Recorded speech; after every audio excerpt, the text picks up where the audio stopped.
నేతల భాష పొలిటికల్ తమాషా. తెలంగాణలో పొలిటికల్ బ్లాస్ట్ ప్రకంపనలు రేపుతోంది. ఇప్పుడు తెలంగాణలో రాజకీయ మంటలు రగులుకుంటున్నాయి.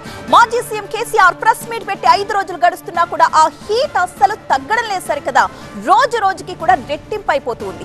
కేసీఆర్ కి ముఖ్యమంత్రి రేవంత్ రెడ్డి కౌంటర్ ఇచ్చారు. అయితే సీఎం వాడిన పదజాలంపై బీఆర్ఎస్ అభ్యంతరం వ్యక్తం చేస్తోంది. మరి బీఆర్ఎస్ నేతల భాష సంగతి ఏంటి అని ప్రశ్నిస్తోంది కాంగ్రెస్. ఇక ఈ 2 పార్టీలు పార్లమెంటరీ లాంగ్వేజ్ వాడాలని బీజేపీ సూచిస్తోంది.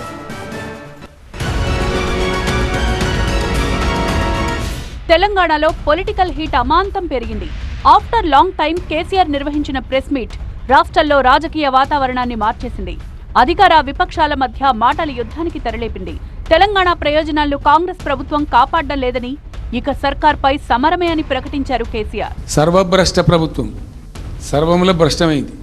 ఇవాళ ఏందండి, జంట నగరాలలో పట్టభాగాలు నడి రోడ్డు మీద హత్యలు జరుగుతున్నాయి. అడిగే దిక్కు లేదు. ఇంతసేపు రియల్ ఎస్టేట్ దందా తప్ప ఇంకోటి లేదా? ఇల్టు భూములు ఎట్లా అమ్ముదాం, పల్టు భూములు ఎట్లా అమ్ముదాం, అన్ని దిక్కుమాలిన పాలసీలు, రియల్ ఎస్టేట్ బ్రోకర్ దందా తప్పితే ఇంకోటి లేదు. అన్నీ కనబడతాయి మనకు. మళ్ళీ ఆడ 3,000 ఎకరాల్లో వాడేవాడు అంబాయినా సల్మాన్ ఖాన్ ఎవడో వంతారను బొంతారను పెడతారు. ఈ జూ పార్క్ కొంచెం ఆడబెడతారట. ఎందుకు జూ పార్క్ అమ్మకతోపడానిక? వీళ్ళు ఏదో తమాషకు మేము అదోటి అడ్డం పొడుగు మాట్లాడి, కిరికిరి మాటలు మాట్లాడి, కారు కూతలు పూసి ఏదో చేస్తామనుకుంటే నడవదిగా. ఈ ఏళ్ళ దాకా వేరే కథ, రేపటి నుంచి వేరే తోలు తీస్తాం ఎక్కడికక్కడ. కేసీఆర్ వ్యాఖ్యలపై తీవ్ర స్థాయిలో ఫైర్ అయ్యారు ముఖ్యమంత్రి రేవంత్ రెడ్డి. కల్వకుంట్ల కుటుంబానికి మళ్లీ అధికారమే దక్కనివ్వనన్నారు. నీటి విషయంలో కేసీఆర్ నిర్ణయాల వల్లే తెలంగాణకు అన్యాయం జరిగిందన్నారు. పెద్ద మనిషిలాగా మంచి చెప్తాడేమో అనుకున్నా. తోలు తీస్తా అని అన్నాడు. తోలు తీస్తాడంటేనే ఇక నేను చెప్పదలుచుకున్నా, అయ్యేగా నా సంగతి వదులు కానీ మా సర్పంచులు వచ్చిండ్రు, రా ఏ తోలు తీస్తావురా, నీ తోలు తీసుడు కాదు, నిన్ను చీరి చింత కట్టి చింతమడకల ఏలాడేసి కొడతారో లేదో మా సర్పంచులు రా. కానీ మాట్లాడ మొదలు పెడితే నువ్వు కాదు కదా, నడుముకు రాయి కట్టుకొని ఆడ ఉన్న మల్లన్న సాగర్లో దుంకి చచ్చిపోతావు. మల్లన్న సాగర్ కాకపోతే రంగనాయ సాగర్ల మెడకు తాడేసుకొని ఊరేసుకొని చచ్చిపోతావు. చంద్రశేఖర్ రావు గారు, నన్ను గెలకకు. 2029లో 2/3 మెజార్టీతోని ఈ రాష్ట్రంలో కాంగ్రెస్ ప్రభుత్వాన్ని ఏర్పాటు చేస్తా. ఇదే నా సవాల్. సాధనైతే కాసుకో బిడ్డ. నీ రాజకీయం ఏందో నేను చూస్తా. నేను రాజకీయం చేసినంత కాలం ఈ కల్వకుంట చూసేటోళ్ళు కాలకుంట విషం లాంటి కేసీఆర్ కుటుంబాన్ని అధికారులకు రానివ్వను. ఇదే నా శపథం, ఇదే నా శపథం. అని పాపన వాడు పోతాడు, పోని మనం మంచి పని చేయాలి. దేవుడు శిక్ష ఇచ్చిండు. నేను ప్రమాణ స్వీకారం చేసినాడే కూలబడ్డాడు, నడువిరిగింది. ఇంతకంటే పెద్ద శిక్ష నేను జైలు వేసినా అయ్యేదేం లేదు. ఆయననే ఫామ్ హౌస్ను ఒక బందీఖానగా మార్చుకొని చుట్టూతో నా పోలీసులే ఉన్నారు, లోపల ఆయన ఉన్నాడు. చెర్లపల్లికి పంపించినా చెంచల్గూడకు పంపించిన గదే అవుతుంది కదా. ఇక తిండి బరువు నాకు ఎక్కువ అవుతుందా? ఆయన కొడుకు చెప్తున్నాడు, మైకు ముందలకు వస్తలేడు, ఆయన దాచుకున్నాడు. ఆయన ఈ ముఖం ఎప్పుడైనా చూసుకున్నావు అర్థంలా? పేడమూతి బోడిలింగం, నువ్వు కూడా నా గురించి మాట్లాడతావా? నీవెంత, నీ స్థాయి ఎంత?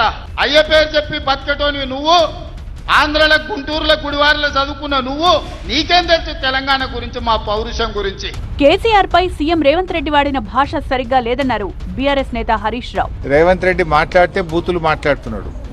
నువ్వే ఈ రాష్ట్రానికి విద్యాశాఖ మంత్రివి, నువ్వే ఈ రాష్ట్రానికి ముఖ్యమంత్రివి. అనాథ పిల్లలు, ఈ అర్బన్ రెసిడెన్షియల్ స్కూల్ అంటే బ్రిడ్జ్ స్కూల్లో ఉండే పిల్లలు అనాథ పిల్లలు, ముఖ్యంగా తల్లి తండ్రి లేని పిల్లలు. ఈ అనాథ పిల్లలకు కడుపు నుండి అన్నం పెట్టే చేతన అయితే లేదా నీకు? నిన్ను చెట్టుకు కట్టేసి లాగులో తొండలు జొరగొడితే అప్పుడు అర్థమవుతుంది నీకు. ఈ అనాథ పిల్లలకు కూడా అన్నం పెట్టని రేవంత్ రెడ్డిని కొరడా దెబ్బలు కొట్టినా తక్కువే, చెట్టుకు కట్టేసి లాగులో తొండలు జొరగొట్టినా తక్కువే. అంటే నీకు తొండల లాగులు జొరగొట్టాడు ఎవరు లేడనా నీ లాగులో? టైం వస్తుంది బిడ్డ, నువ్వేదో బిర్ర వీగుతున్నావు, అహంకారంతో కళ్ళు నెత్తికెక్కి మాట్లాడుతున్నావు. మళ్ళీ గెలుస్తా, 2/3 గెలుస్తా అని పెద్ద శపథాలు చేస్తున్నా అని మాట్లాడుతున్నావు. వెనకడ కూడా గిట్లే శపథం చేసినావు. కొడంగల్లో ఓడిపోతే రాజకీయ సన్యాసం తీసుకుంటా అన్నావు. పొల్లు ఒడగొట్లే నిన్ను కొడంగల్లో. రాజకీయ సన్యాసం తీసుకున్నావా? మాట తప్పినవా? మాట తప్పినవు నువ్వు. మాట తప్పుడు నీకు అలవాటు, పార్టీలు మారుడు నీకు అలవాటు, పదవులు కొనుక్కోవడం నీకు అలవాటు, కమిషన్లు కొట్టుడు నీకు అలవాటు, చిల్లర మాటలు మాట్లాడు నీకు అలవాటు. మాట అనేది గౌరవం ఇచ్చి పుచ్చుకోవాలి. నువ్వు గౌరవం తప్పినప్పుడు, నువ్వు విలువలు లేకుండా మాట్లాడినప్పుడు ఎదుటి వాళ్ళు కూడా అదే పద్ధతిలో మాట్లాడవలసి వస్తుందనే విషయాన్ని గ్రహించి తండ్రి లాంటి కేసీఆర్ గారిని, తెలంగాణ తెచ్చిన కేసీఆర్ గారిని అటువంటి మాటలు మాట్లాడొచ్చునా? ఏ సందర్భంగా ఏం మాట్లాడాలో కూడా తెలియదా నీకు? కేసీఆర్ గారు అడిగిన ప్రశ్నలేంది, నువ్వు మాట్లాడిన మాటలేంది? ఆయన బేసిక్ ఇష్యూస్, రాష్ట్రానికి సంబంధించినటువంటి అత్యంత ప్రధానమైనటువంటి సమస్యల్ని కేసీఆర్ గారు లేవనెత్తారు. వాటికి సమాధానం చెప్పు.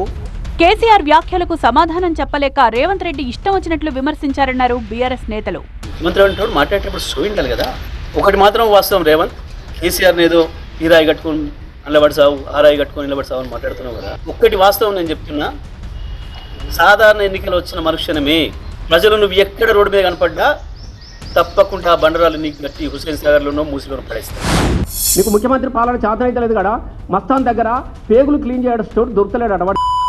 నువ్వైతే మంచిగా క్లీన్ చేస్తావు కదా, ప్లేగులు క్లీన్ చేస్తావు, మంచిగా బోటి మెడల్ వేసుకొని తిరుగుతూ ఉంటావు. నీకు కూడా ఇంత బోటి పెడతాడు, సాయంత్రం కూడా సఫరించుకుంటా నువ్వు చేసుకునే కార్యక్రమాలు నువ్వు చేసుకో సార్. మంచిగా బోటి మెడలకు వేసుకో, అందరికీ మెడల్ ఎత్తా, పేగులు మెడకెత్తా అనేది ఎక్స్పర్ట్ వాట కదా నువ్వు ఆ పనే చేయి. మరి నీకు కూడా మస్తాన్ రెడీగా ఉన్నాడు ఇప్పుడు.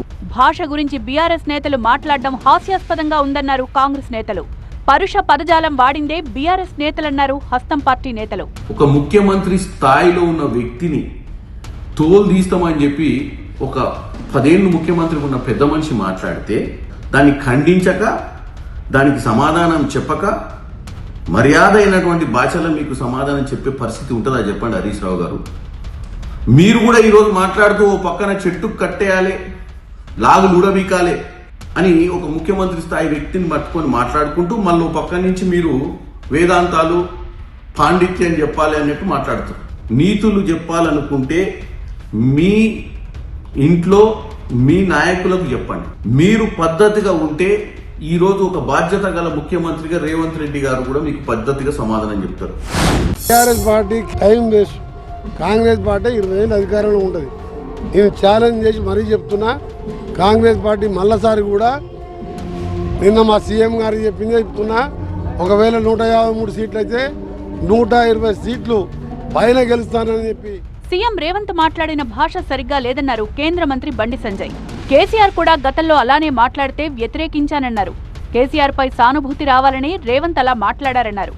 ఇద్దరి మధ్య చీకటి ఒప్పందం ఉందన్నారు బండి సంజయ్. కాంగ్రెస్ బీఆర్ఎస్ నేతలు ప్రజలు హర్షించే భాషను వాడి తెలంగాణ ఔన్నత్యాన్ని పెంచాలన్నారు బీజేపీ తెలంగాణ చీఫ్ రామచంద్రరావు. ఆయన ముఖ్యమంత్రి గారు, అంతకుముందు మాజీ ముఖ్యమంత్రి గారు, వారు మాట్లాడిన భాషలు, మరి వారికి ప్రతీకారమైన భాష ఈయన ముఖ్యమంత్రి గారు.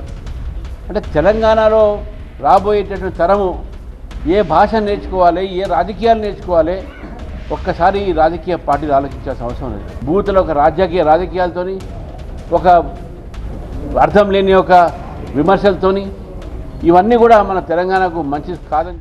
నీళ్లపై మొదలైన మాటల యుద్ధం భాష వరకు వెళ్లి నిప్పుల కుంపటిగా మారింది.